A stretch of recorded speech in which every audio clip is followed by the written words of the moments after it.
Hi guys, I am your English tutor Anurag Rai.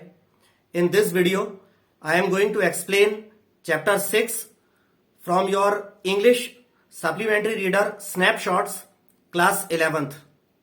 The name of the chapter is The Ghat of the Only World, written by Amitav Ghosh. In my previous video, I have already explained about half of the same chapter. In this video, I am going to explain the remaining half of the chapter. So, this is our part 2 of chapter The Ghat of the Only World. This is part 2, and in this part, I am going to explain the remaining half of the chapter. There will be thorough translation of the remaining part from English to Hindi. But before translating and explaining the chapter to you, the remaining part to you, I would like to tell you something about the chapter. The Ghat of the Only World. This is the name of our chapter, written by Amitav Ghosh. The writer Amitav Ghosh had a friend named Agha Shahid Ali, who was dying of brain tumor, and he insisted the writer Amitav Ghosh to write something about him when he was no more. And this chapter was written by the writer Amitav Ghosh to keep his promise which he made to his dying friend Agha Shahid Ali. Students, I would like to request you once more, if you like my videos and find them useful to you, then please subscribe my YouTube channel Anurag Rai English Tutor. And don't forget to hit the bell icon so that you may get more such useful videos and notifications of the videos that I upload on my YouTube channel from time to time. So now we start our remaining part. तो remaining part में snapshots की जो book है, आप इस video के साथ study करते हुए अपनी स्नैपशॉट की जो बुक है उसे निकाल लीजिए और उसका जो पेज नंबर 60 है, 11th क्लास के स्नैपशॉट्स की सप्लीमेंट्री रीडर इंग्लिश की स्नैपशॉट्स की बुक का चैप्टर 6 खोलिए और उसके बाद आप आइए पेज नंबर 60 पर. तो हमको यहां से शुरू करना था. उससे पहले का मैं पिछले पार्ट में एक्सप्लेन कर चुका हूं. तो आगे है, Shahid was teaching at Manhattan's Baruch college in the spring semester of 2000 and this was to be his last class. Indeed the last he was ever to teach. Shahid सन 2000 के स्प्रिंग सेमेस्टर के लिए मैनहट्टन, अमेरिका में एक शहर है Manhattan के Bharuch college में सन 2000 के स्प्रिंग सेमेस्टर में पढ़ा रहे थे और वो उनकी आखिरी क्लास होने वाली थी. वास्तव में उनके द्वारा भविष्य में कभी भी पढ़ाई जाने वाली आखिरी क्लास वो होने वाली थी. The class was to be a short one for he had an appointment at the hospital immediately afterwards. और वो जो क्लास थी वो रेगुलर जितना उसका टाइम होता होगा, 1 घंटे की हो या जितने भी मिनट्स की हो, उतनी नहीं थी, उससे थोड़ी सी शॉर्ट होना थी वो क्लास, क्योंकि उस क्लास के तुरंत बाद आगा शाहिद अली का जो है हॉस्पिटल में अपॉइंटमेंट था कुछ जांच वगैरह आदि होने के लिए. I had heard a great deal about the brilliance of Shahid's teaching, but this was the first and only time that I was to see him perform in a classroom. लेखक बोलता है अमिताभ घोष कि मैंने शाहिद के शिक्षण, यानी शाहिद जो पढ़ाते थे, शाहिद के पढ़ाने के बारे में और उनके पढ़ाने की प्रतिभा के बारे में अच्छा खासा काफी कुछ सुन रखा था कि पढ़ाने के मामले में वो बहुत प्रतिभावान है. लेकिन ये मेरा पहला मौका हुआ जब मैं उन्हें क्लासरूम में परफॉर्म करते हुए, स्टूडेंट्स को लेक्चर देते हुए, पढ़ाते हुए देखता. तब ये मेरा पहला मौका था. It was evident from the moment we walked in that the students adored him. लेखक बोलता है कि जैसे ही मैं और शाहिद क्लासरूम के अंदर गए तो उसी पल जब स्टूडेंट्स सारे के सारे उठ खड़े हुए और बड़े आदर के साथ शाहिद को विश किया, सभी लोगों ने ग्रीट किया, तो उस पल को देखकर ही लेखक कहता है कि मैं जान गया कि वो कितना स्पष्ट था, कितना प्रकट था कि स्टूडेंट्स शाहिद को बहुत प्यार करते थे, उस पर एक प्रकार से उस पर मरते थे। They had printed a magazine and dedicated the issue to him. उन स्टूडेंट्स ने एक पत्रिका छपवाई थी और उस पत्रिका का जो इशू था, उसका जो फर्स्ट जो उसकी प्रति थी वो शाहिद को उन्होंने समर्पित करी। Shahid for his part was not in the least subdued by the sadness of the occasion.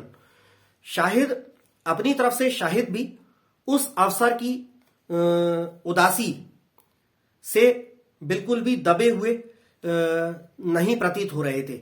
उस अवसर का जो सैडनेस था, उस अवसर की जो उदासी थी, क्योंकि छात्रों को भी मालूम था कि उनके टीचर शाहिद अली शायद अब ज्यादा समय नहीं रहेंगे और शायद उनकी यह आखिरी क्लास है, तो उस अवसर की उदासी शाहिद के ऊपर बिल्कुल भी हावी नहीं थी, उससे वो बिल्कुल भी दबे हुए नहीं दिखाई दे रहे थे। From beginning to end he was a sparkling diva, Akhtar incarnate. शुरू से लेके अंत तक वो एक चमकते हुए सितारे प्रतीत हो रहे थे, साक्षात अख्तर का अवतार जैसे। ब्रिमिंग विद लाफ्टर एंड नखरा, और नखरे और हंसी से लबालब भरे हुए दिखाई दे रहे थे। When an Indian student walked in late, he greeted her with the cry, "Ah, my little subcontinental has arrived." जब एक इंडियन स्टूडेंट क्लासरूम में लेट आई, थोड़ा सा एक गर्ल थी, इंडियन स्टूडेंट थी, वो क्लासरूम में लेट आई, तो उसको देखते ही शाहिद जो है खुशी से अपने खुशी से भरी आवाज में बोले, आह मेरी नन्ही उपमहाद्वीपीय का मतलब क्या है, क्योंकि शाहिद भी इंडिया से थे, कश्मीर को बिलोंग करते थे और इंडियन स्टूडेंट थी, तो दोनों एक ही देश के, एक ही सब कॉन्टिनेंट के रहने वाले थे। तो शाहिद ने उस गर्ल को, उस इंडियन स्टूडेंट को देखते हुए खुशी से कहा कि आहा मेरी नन्ही महाद्वीपीय आ गई है। Clasping his hands he field a swoon. It stirs such a tide of patriotism in me to behold another South Asian. और शाहिद ने अपने दोनों हाथों को एक दूसरे में ऐसे बांधते हुए, क्लैस्प करते हुए, और जैसे मानो कि मूर्छित होने का ढोंग करते हुए बोला कि अपने जैसा कोई और साउथ एशियन या इंडियन, अपने ही जैसे किसी दूसरे साउथ एशियन या इंडियन को देखने से मेरे अंदर देशभक्ति का ज्वार भाटा सा उमड़ने लगता है, यह शाहिद ने कहा। His time at Penn State he remembered with unmitigated pleasure. Penn State में बिताया हुआ शाहिद का जो समय था उसे वो पूरी तरह से प्रसन्नता के साथ याद किया करते थे। I grieve as a reader, I grieve as a poet, I grieve as a lover.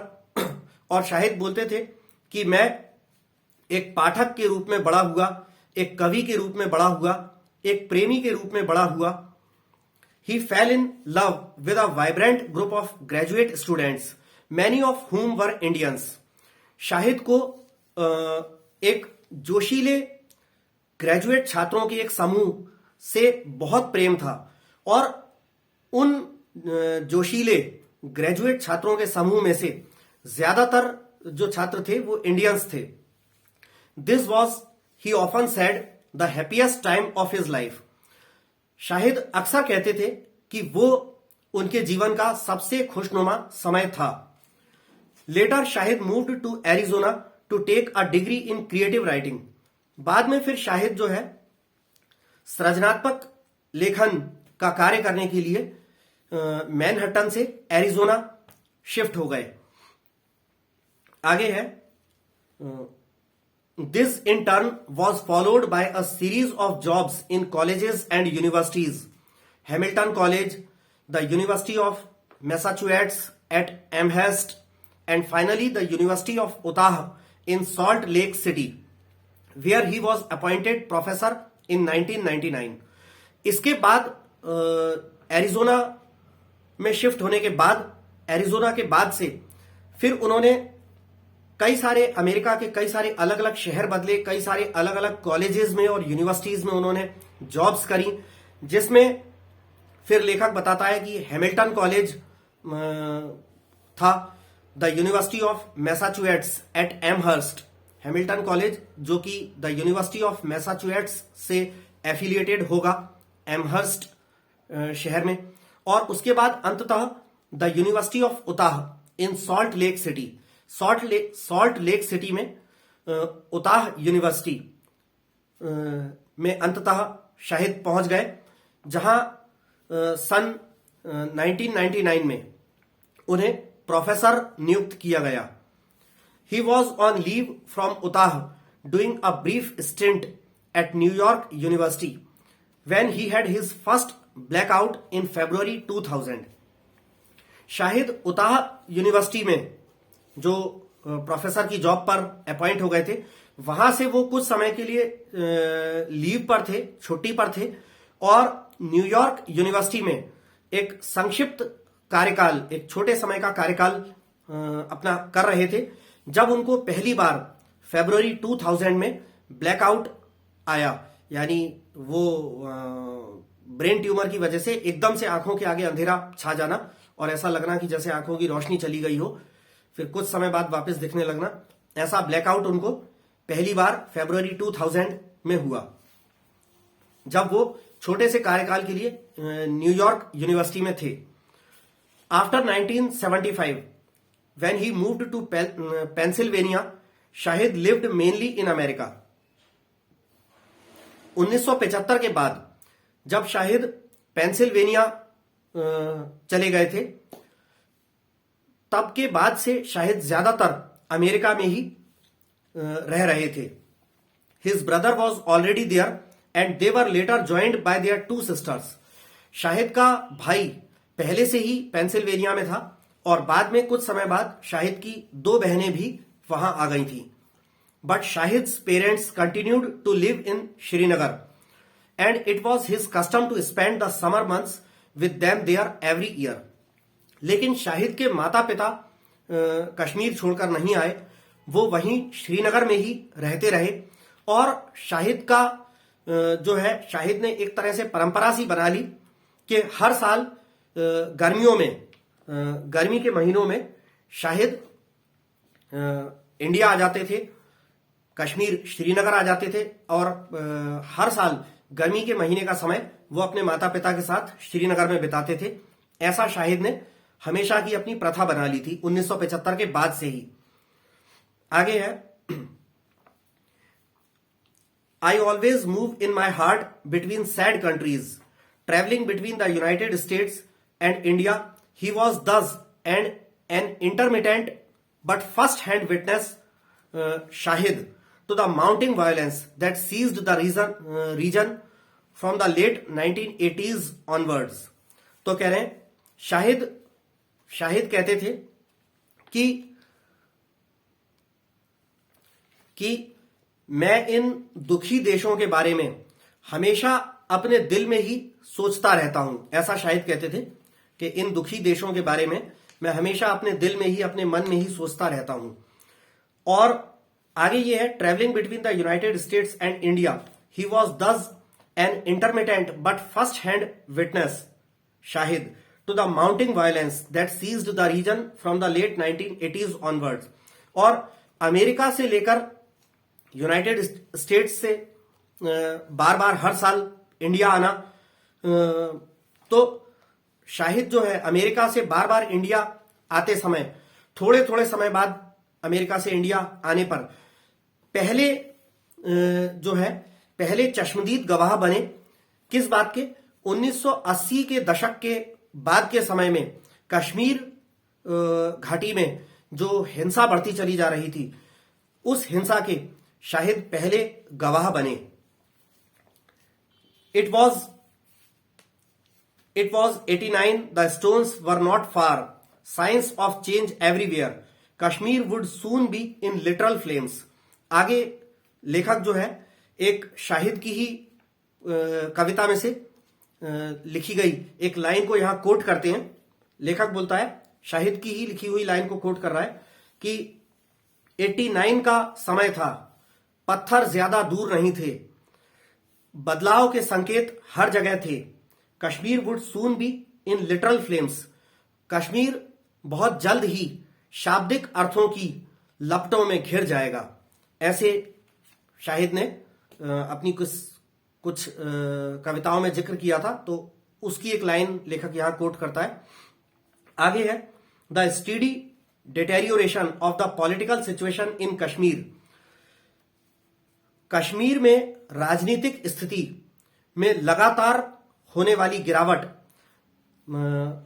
या लगातार बदतर होती चली जा रही हालत कश्मीर की राजनीतिक स्थिति की, the violence and counter violence, हिंसा और प्रति हिंसा, had a powerful effect on him. इन सब का बहुत जबरदस्त प्रभाव शाहिद पर पड़ा। In time it became one of the central subjects of, sorry मैं पेज पलटना भूल गया, ऑफ हिज वर्क। आगे लेखक लिख रहा है, इन time it became one of the central subjects of his work. समय के साथ कश्मीर घाटी, कश्मीर का पूरा क्षेत्र और 1980 के दशक के बाद की बढ़ती हुई कश्मीर में हिंसा, ये सब समय के साथ साथ शाहिद के लेखन के कार्यों का केंद्रीय भाग बन गया। Indeed, it could be said that it was in writing of Kashmir that he created his finest work.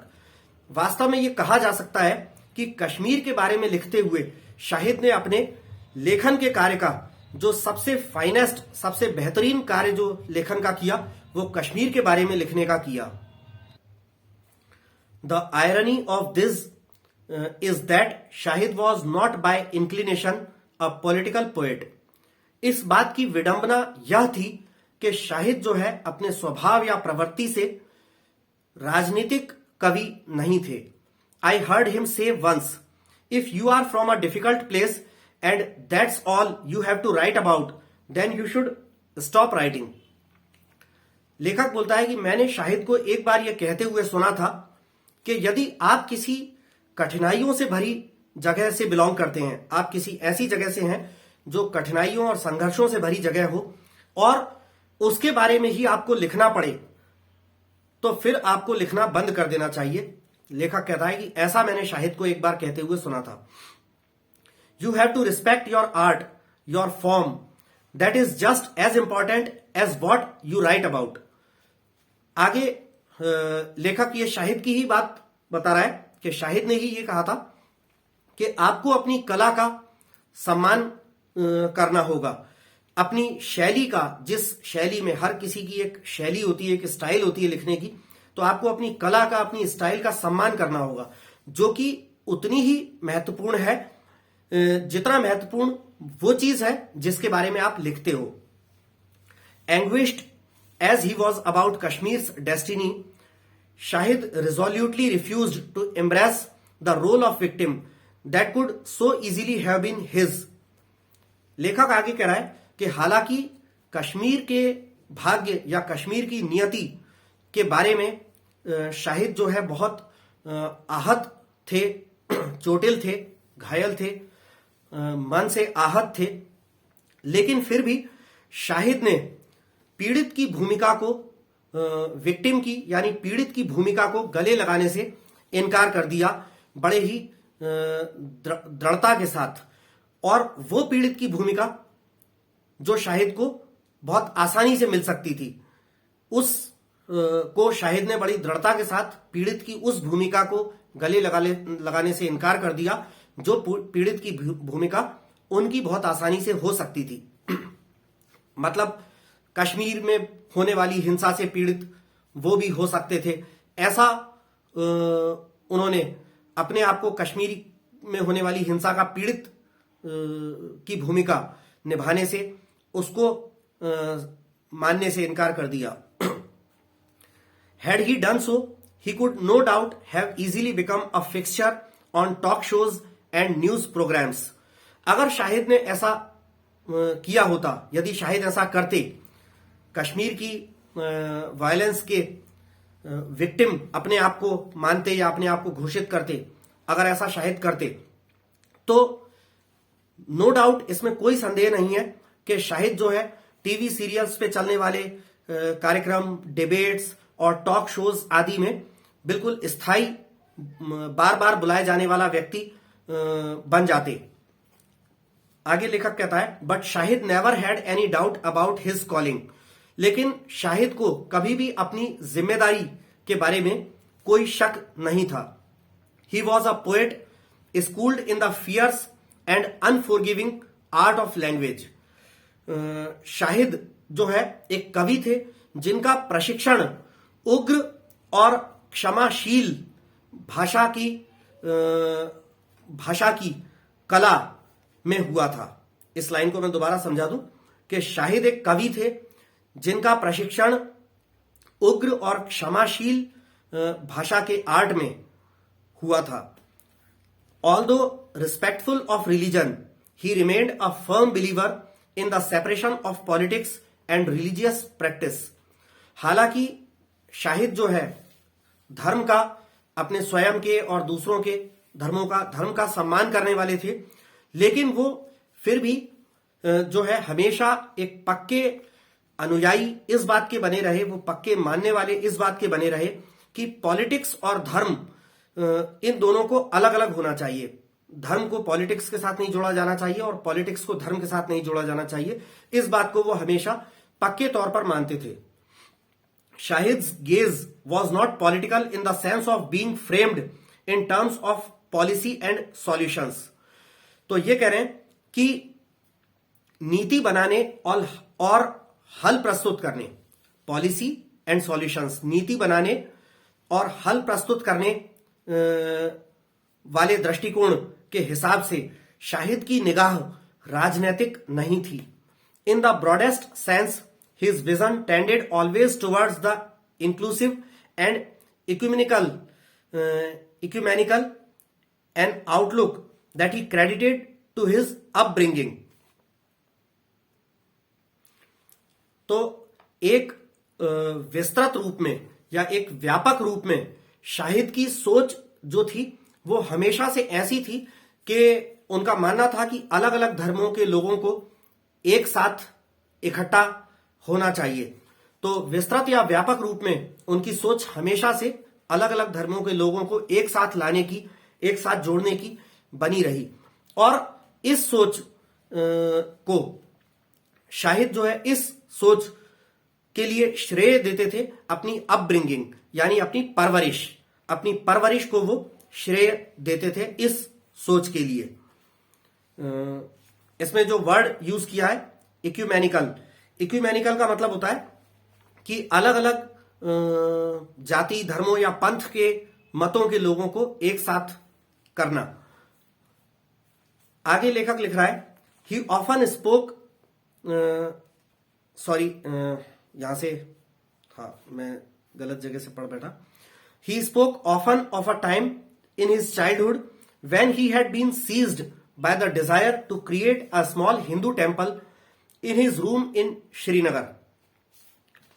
लेखक शाहिद के बारे में बताते हैं कि अक्सर एक समय ऐसा भी था जब शाहिद के बचपन की बात बताते हैं कि एक समय ऐसा भी था जब बचपन में अक्सर शाहिद जो है शाहिद बताते थे। ये बात शाहिद के बचपन की, शाहिद के बताने से लेखक को, अमिताभ घोष को पता चली। तो लेखक क्या कर रहा है कि शाहिद बताते थे कि अक्सर उनके बचपन में ऐसा समय था जब उनके मन में अपने श्रीनगर वाले मकान में, श्रीनगर में जो उनका घर था, उस घर में अपने कमरे में एक छोटा सा हिंदू मंदिर, छोटा सा किसी अलमारी वगैरह में हिंदू मंदिर, हिंदू देवी देवताओं की मूर्तियों वाला हिंदू मंदिर बनाने का उनके मन में बहुत अभिलाषा या इच्छा आती थी। बचपन में। He was initially hesitant to tell his parents, but when he did they responded with an enthusiasm equal to his own. और जब बचपन में ये इच्छा आती थी अपने घर में किसी अलमारी में छोटा सा हिंदू मंदिर बनाने की, तो इस बात को अपने माता पिता को बताने में शुरू शुरू में तो शाहिद जो है हिचकिचाते थे, डरते थे, लेकिन जब उन्होंने एक बार अपने माता पिता को इसके बारे में बताया तो उनका माता पिता का जो रिस्पांस था, जवाब था, वो इतना एंथुजियाज्म यानी उत्साह से भरा था जितना उत्साह शाहिद का खुद का था। शाहिद के बराबर उत्साह के साथ माता पिता ने जवाब दिया, यानी उनका कहना था कि हाँ हाँ बिल्कुल बना सकते हैं मंदिर। His mother bought him murtis and other accoutrements. Accoutrements का मतलब है अन्य सामग्री। And for a while he was assiduous, assiduous मतलब परिश्रमी, in conducting pujas at this shrine. तो लेखक आगे कह रहा है कि शाहिद की मां शाहिद के लिए मूर्तियां ले आईं और हिंदू मंदिर बनाने के लिए और जो पूजा पाठ का सामान वगैरह जो होता होगा, दिया अगरबत्ती आदि, कपूर वपूर, जो कुछ भी अन्य सामग्री है, मूर्तियों के साथ साथ अन्य सामग्री भी शाहिद की मां ले आई। और उसके बाद काफी समय तक तो शाहिद जो है बड़े ही परिश्रमी रहे और बड़ी मेहनत के साथ अपने कमरे में बनाए हुए इस छोटे से मंदिर में वो पूजा अर्चना भी काफी समय तक करते रहे। This was a favourite story, ये एक बड़ी फेवरेट कहानी थी। Whenever people talk to me about Muslim fanaticism, he said to me once, I tell them how my mother helped me make a temple in my room.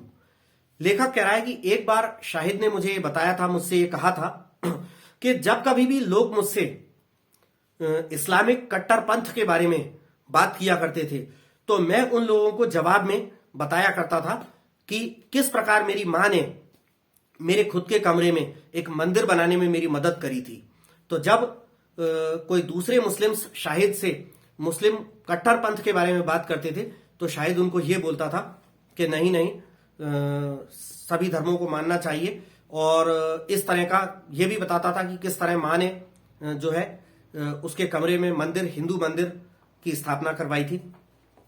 I once remarked to Shahid that he was the closest that Kashmir had to a national poet. लेखक कहता है कि एक बार मैंने शाहिद से ये बात बोला, ये टिप्पणी करी शाहिद को कि शाहिद जो है काफी करीब है कश्मीर के लिए एक राष्ट्रीय कवि होने के, बहुत करीब है Shahid. He shot back, a national poet may be but not a nationalist poet, please not that.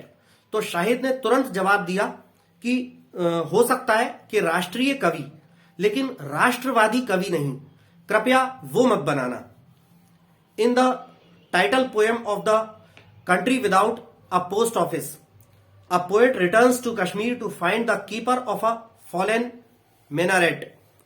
तो शाहिद ने जो ये कविता लिखी थी, the country without a post office, इस कविता में शाहिद ने ऐसा जिक्र किया था कि एक कवि जब कश्मीर लौटकर आता है तो वो एक गिरी हुई, ध्वस्त हो चुकी मीनार के रखवाले को पाता है। आगे शाहिद की लिखी हुई एक पोयम जो है, तो लेखक शाहिद की ही लिखी हुई कविता जो कि लाइनों को यहां पर कोट करता है, जो कि लाइनें शाहिद की एक फेमस पोयम थी, the country without a post office, उसमें से निकाली हुई कुछ लाइंस जो है लेखक अमिताभ घोष यहां पे कोट करता है, मेंशन करता है। Nothing will remain, everything has finished, कि कुछ नहीं बचेगा, सब कुछ खत्म हो चुका है। I see his voice again, this is a shrine of words, मुझे उसकी आवाज फिर से दिखाई देती है, सुनाई देती है। ये एक शिवालय है शब्दों का। You'll find your letters to me and mine to you, तुम मुझ में तुम मुझ में अपने पत्र पाओगे और मैं तुम में अपने पत्र पाऊंगा। Come son and tear open these vanished envelopes. आओ बेटे और इन विलुप्त हो चुके लिफाफों को खोलो। This is an archive. ये एक पुराना संग्रहालय है। I found the remains of his voice. मुझे उसकी आवाज के अवशेष मिल गए हैं। That map of longings with no limit. असीमित इच्छाओं का वो नक्शा, उसकी आवाज के वो अवशेष मुझे मिल चुके हैं। आगे लेखक लिखता है, in this figuring of his homeland he himself became one of the images that were spinning around the dark point of stillness. अपनी मातृभूमि के इस चित्रण में शाहिद जो है वो स्वयं ऐसी आकृतियों में से एक बन गया था जो स्थिरता के डार्क पॉइंट के इर्द गिर्द घूम रही थी। बोथ शाहिद एंड शहीद, witness and martyr, his destiny inextricably linked with Kashmir's, each prefigured by the other। लेखक कह रहा है कि दोनों ही शाहिद और शहीद, इन दोनों के अर्थ होते हैं। शाहिद जो है उसका अर्थ होता है विटनेस यानी चश्मदीद गवाह, और शहीद का अर्थ होता है मार्टर यानी बलिदानी। तो लेखक कह रहा है कि दोनों ही शाहिद और शहीद यानी कि चश्मदीद गवाह और शहीद बलिदानी, his destiny इनएक्सट्रिकेबली linked with Kashmir, each prefigured by the other. उसका भाग्य, उसकी नियति अटूट रूप से शाहिद की नियति या शहीद की, हम कहें कि शाहिद या शहीद की नियति या भाग्य अटूट रूप से कश्मीर से जुड़ गया था और दोनों एक दूसरे की छवि जो है बन गए थे। आगे फिर से लेखक जो है शाहिद की ही कविता में से कुछ लाइंस को कोट करता है। तो वो lines, I will die in autumn in Kashmir. तो लेखक कहता है कि मैं कश्मीर में पतझड़ के मौसम में मर जाऊंगा।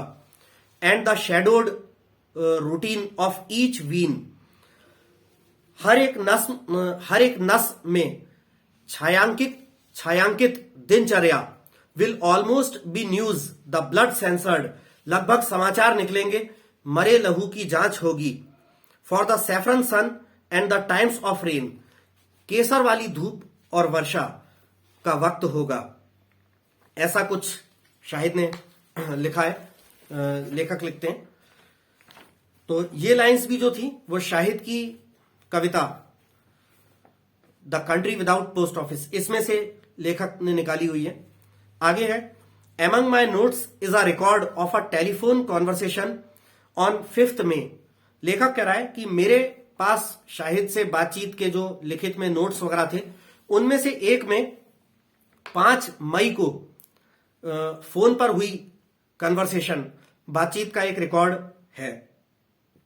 The day before he had gone to the hospital for an important test, a scan that was expected to reveal whether or not the course of chemotherapy that he was then undergoing had had the desired effect।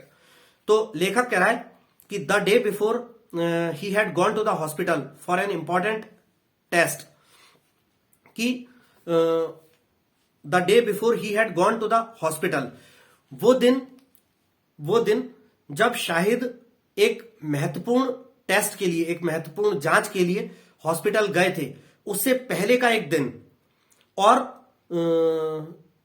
जिस दिन महत्वपूर्ण जांच के लिए Shahid hospital गए थे उस दिन एक स्कैन होना था, सीटी स्कैन होगा, उस दिन एक स्कैन होना था जो कि इस बात को उजागर करता कि शाहिद को उनके ब्रेन ट्यूमर के लिए जो ट्रीटमेंट वगैरह कीमोथेरेपी जो दी जा रही थी, जिस कीमोथेरेपी से शाहिद गुजर रहे थे, वो कीमोथेरेपी जो है डिजायर्ड इफेक्ट यानी वांछित प्रभाव शाहिद की बीमारी पर, उसके ट्यूमर पर, ब्रेन में जो ट्यूमर बढ़ गया था उस पर, उस कीमोथेरेपी का जो है इच्छित या वांछित असर हो रहा था कि नहीं हो रहा था, वो सीटी स्कैन वाला टेस्ट इस बात को उजागर करने वाला था। उससे एक दिन पहले की लेखक बात बताता है, all other alternative therapies and courses of treatment had been put off until this report.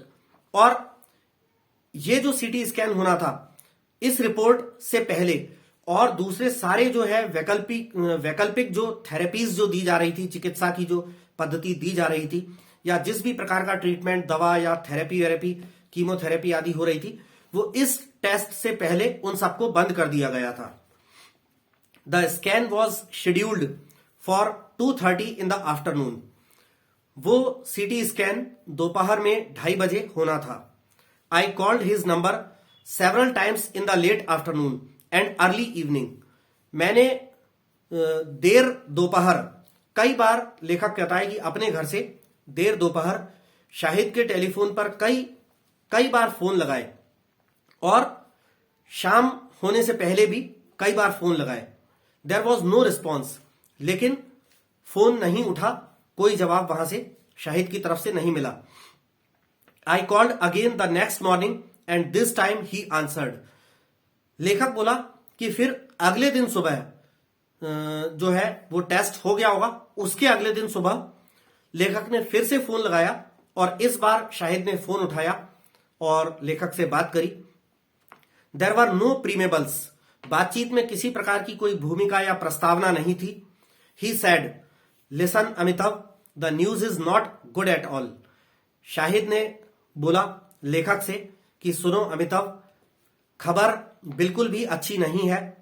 Basically they are going to stop all my medicine now, the chemotherapy and so on. Shahid बोला कि मूल रूप से अब वे लोग मेरी सारी प्रकार की दवाएं और सभी प्रकार का ट्रीटमेंट, कीमोथेरेपी आदि, ये सब बंद करने वाले हैं। They give me a year और लेस, वो मुझे 1 साल या उससे कम का समय बता रहे हैं। यानी उस टेस्ट के बाद, जांच के बाद हॉस्पिटल से शाहिद को बताया गया कि अब उनकी दवा और उनकी कीमोथेरेपी आदि बंद की जा रही है, और शाहिद के पास उसे बताया गया कि शाहिद के पास 1 साल या उससे भी कम का समय बचा था। यानी कि वो 1 साल या उससे भी कम समय तक ही बचने वाले थे, उससे कम समय तक के लिए ही सरवाइव करने वाले थे। ये सब फोन पर अगले दिन सुबह जब लेखक ने लगाया, तब शाहिद ने लेखक को बताया। आगे है, they suspected that I was not responding well because of the way I look। Shahid ने लेखक को यह भी बताया कि जिस तरीके से मैं दिख रहा था, या जिस प्रकार से मैं टेस्ट के दौरान बिहेव कर रहा था, रिस्पॉन्ड कर रहा था, उसे देखकर उनको शंका हुई कि शायद मैं मेरे ऊपर ट्रीटमेंट का सही से असर नहीं हो रहा है, और मैं ढंग से रिस्पॉन्ड नहीं कर रहा हूं, ढंग से प्रत्युत्तर या जवाब नहीं दे रहा हूं। जिस तरीके का मैं दिख रहा था, उसे देखकर उन्हें शंका हुई। They will give me some radiation a little later, but they said there was not much hope. आगे शाहिद ने लेखक को यह भी बताया कि कुछ समय बाद वो मुझे कुछ थोड़ी बहुत रेडिएशन थेरेपी भी देंगे, लेकिन उन्होंने ऐसा कहा है कि उस रेडिएशन से भी कोई ज्यादा फायदा नहीं होने वाला था। Dazed, steering blankly at my desk, I said, what will you do now Shahid. लेखक कहता है कि एकदम से घबराया, चकित हुआ सा मैं शून्य में कुछ देर तक तो अपनी डेस्क को ही, अपनी टेबल को ही देखता रहा। उसके बाद मैंने शाहिद से पूछा, काफी देर की चुप्पी के बाद फोन पर पूछा कि शाहिद अब तुम क्या करोगे। I would like to go back to Kashmir to die. His voice was quiet and untroubled. Shahid ने एक ऐसी आवाज में, जो कि बिल्कुल शांत और बिना किसी तकलीफ वाली आवाज थी, उसमें शाहिद ने लेखक को जवाब दिया कि मैं मरने के लिए वापस कश्मीर लौटकर जाऊंगा, और वहां अपनी अंतिम सांस कश्मीर में ही लूंगा। Now I have to get my passport, settle my will and all that. Shahid ने आगे बोला कि अब मुझे अपना पासपोर्ट लेना है और वापस कश्मीर जाना है, और अपनी वसीयत, विल जो है, अपनी वसीयत जो है बनानी है, जो भी शाहिद के पास जो कुछ भी धन था या संपत्ति थी, बैंक बैलेंस आदि, जो कुछ भी प्रॉपर्टी रही होगी, उसकी शाहिद को वसीयत बनानी थी। तो ये शाहिद ने लेखक को बताया। I don't want to leave a mess for my siblings. Shahid ने कहा कि मैं नहीं चाहता कि मेरे मरने के बाद, सिबलिंग्स का मतलब है संतान या बच्चे, तो शाहिद ने कहा कि मैं नहीं चाहता कि मेरे मरने के बाद मेरी संपत्ति या जायदाद को लेकर मेरे संतान, मेरे बच्चों में कोई झगड़ा हो, इसलिए मैं सभी के लिए अलग अलग जो भी है हिस्सा बांट करके जाना चाहता था। शायद अपनी विल, अपनी वसीयत बनाना चाहता था, क्योंकि बिना वसीयत करे सबके नाम अपनी कुछ कुछ संपत्ति छोड़े बिना यदि वो खत्म होते और बाद में बच्चों में जायदाद को लेकर बंटवारा पर लड़ाई होती, तो ऐसा शाहिद का कहना था कि ये मैं नहीं चाहता था। It is still such a feudal system there and there will be so much support and my father is there too. Shahid ने कहा कि अब भी कश्मीर में जो है सामंती प्रथा चलती है, और वहां जो है and there will be so much support, और वहां जो है इसका बहुत सपोर्ट होगा सामंती प्रथा का। And my father is there too, और वहां मेरे पिता भी हैं, श्रीनगर में मेरे पिता भी वहां हैं, ऐसा शाहिद ने लेखक को बोला। Anyway I don't want my siblings to have to make the journey afterwards like we had to with my mother. तो लेखक बोला कि वैसे मैं नहीं चाहता, शाहिद जो है कश्मीर जाना चाहता था और कश्मीर में जाकर मरना चाहता था। शाहिद की इच्छा थी कि वो मरते समय कश्मीर में हो। इसका कारण शाहिद ने ये कहकर भी बताया कि मैं नहीं चाहता कि मैं यहीं रहूं अमेरिका में और यहां मेरी मौत हो जाए, फिर मेरे बच्चों को वहां से, इंडिया से यहां तक आना पड़े, प्लेन से ट्रेवल करने, मेरी डेड बॉडी को वहां ले जाने, कश्मीर श्रीनगर ले जाने और अंतिम संस्कार करने के लिए वहां ले जाने के लिए मैं नहीं चाहता कि मेरे बच्चों को यहां तक आना पड़े, ट्रेवल करना पड़े, जैसा कि हम लोगों को करना पड़ा था हमारी मां को लाने के लिए। ऐसा शाहिद ने बोला लेखक को। आगे लेखक बोलता है, later because of logistical and other reasons he changed his mind about returning to Kashmir. बाद में कुछ तार्किक और कुछ अन्य कारणों से शाहिद ने मरने के समय कश्मीर लौट जाने का अपना जो फैसला था, उसे कुछ तार्किक और अन्य कुछ कारणों से उस फैसले को शाहिद ने टाल दिया। यानी कि अंतिम समय कश्मीर लौट जाने का वो जो फैसला था, वो शाहिद ने कुछ अन्य कारणों और कुछ तार्किक कारणों के कारण टाल दिया और अंतिम समय में कश्मीर नहीं गए, ऐसा था। आगे है, he was content to be laid to rest in Northampton in the vicinity of Amherst, a town sacred to the memory of his beloved Emily Dickinson। तो ये लेखक आगे कह रहा है, he was content to be led to rest in Northampton in the vicinity of Amherst, a town sacred to the memory of his beloved Emily Dickinson। तो लेखक बता रहा है कि शाहिद ने ही लेखक को बताया होगा कि शाहिद जो है इस बात से ही मरते समय कश्मीर में ना होना और अमेरिका में ही दम तोड़े, उसमें शाहिद इस बात से ही संतुष्ट था कि शाहिद को जो है, शाहिद को एक क्रिश्चियन लेडी, एक अमेरिकन लेडी एमिली डिकिंसन से प्रेम था। एमिली डिकिंसन नाम की एक अमेरिकन लेडी थी, महिला थी, जो जिससे शाहिद को प्यार था। तो उसकी मेमोरी में एक छोटा सा एक कस्बा है नॉर्थहैम्पटन, जो कि लेखक बता रहा है in the vicinity of Amherst. Amherst America में एमहर्स्ट एक शहर है, उसके पास में एक छोटा सा कस्बा है नॉर्थहैम्पटन, जहां पर शाहिद की एक बिलव्ड, जिससे शाहिद प्यार करता था, एमिली डिकिंसन, उसकी यादें थी, जो है पवित्र यादें थी, और वो भी खत्म हो चुकी थी, मर चुकी थी, और वहीं पर दफनाई गई होगी, क्योंकि क्रिश्चियंस में भी दफनाते हैं और मुस्लिम्स में भी डेथ के बाद दफनाते हैं। तो एमिली डिकिंसन जिससे शाहिद प्यार करता था वो अमेरिका के एमहेस्ट शहर के पास एक छोटा सा नॉर्थहैम्पटन नाम का कस्बा था, वहां पर शाहिद जिससे प्यार करते थे उस एमिली डिकिंसन को दफनाया गया था। तो शाहिद भी इस बात से संतुष्ट हो जाते कि उन्हें भी वहीं उनकी बिलव्ड एमिली डिकिंसन के पास ही कहीं दफना दिया जाए अंतिम संस्कार के रूप में। But I do not think it was an accident that his mind turned to Kashmir in speaking of death. तो लेखक कह रहा है but I do not think it was an accident that his mind turn to Kashmir in speaking to death. लेखक कहता है कि मुझे नहीं लगता कि मृत्यु के बारे में बात करते हुए शाहिद का मन जो है कश्मीर की तरफ पलट गया होगा। यह मात्र एक संयोग या इत्तेफाक रहा हो, ऐसा मुझे नहीं लगता।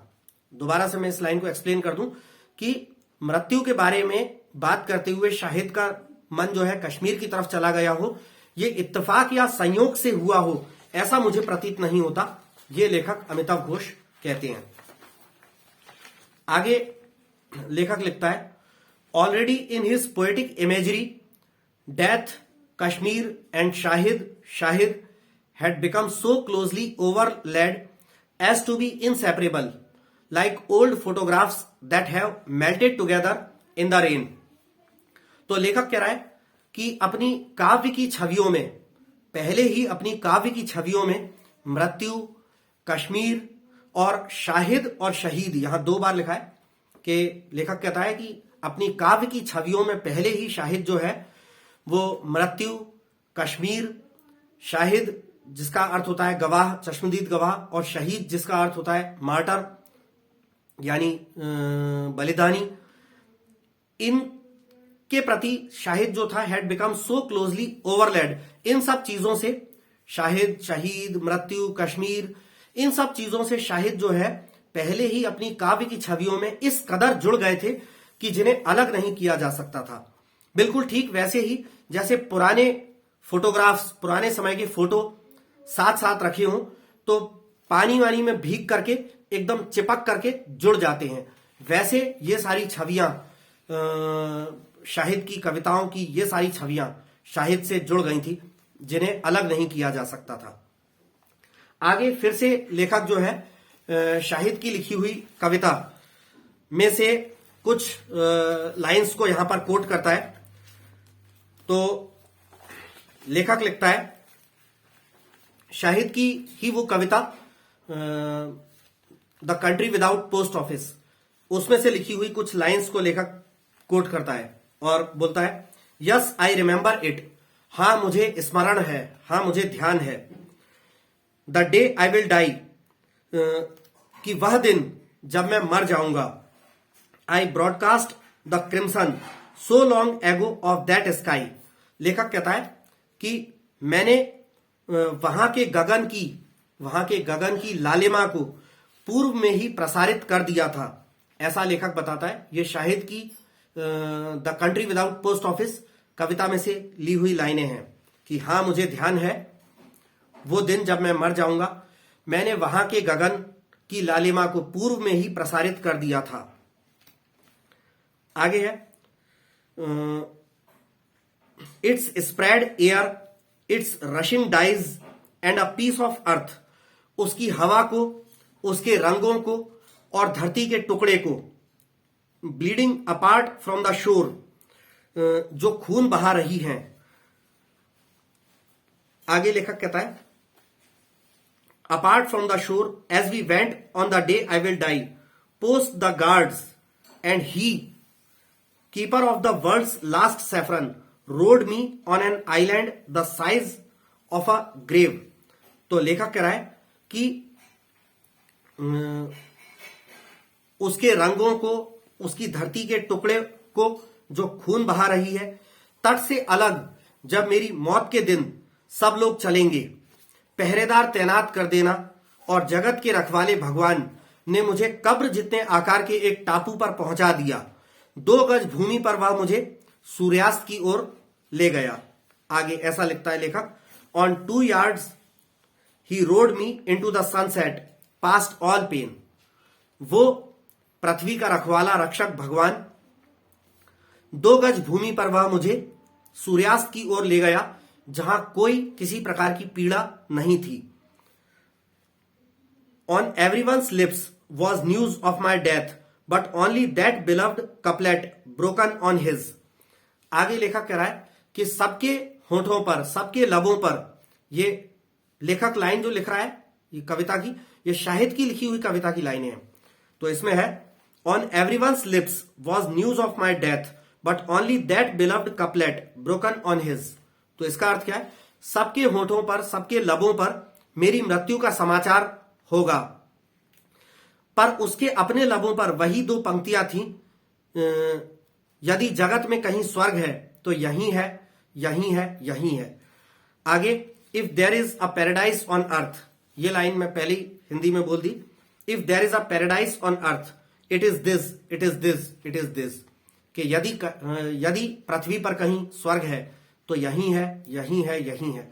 ये कश्मीर के बारे में शाहिद का ऐसा मानना था, कहना था अपनी कविता के माध्यम से। आगे लेखक लिखता है the last time I saw Shahid was on 27 October at his brother's house in एमहेस्ट।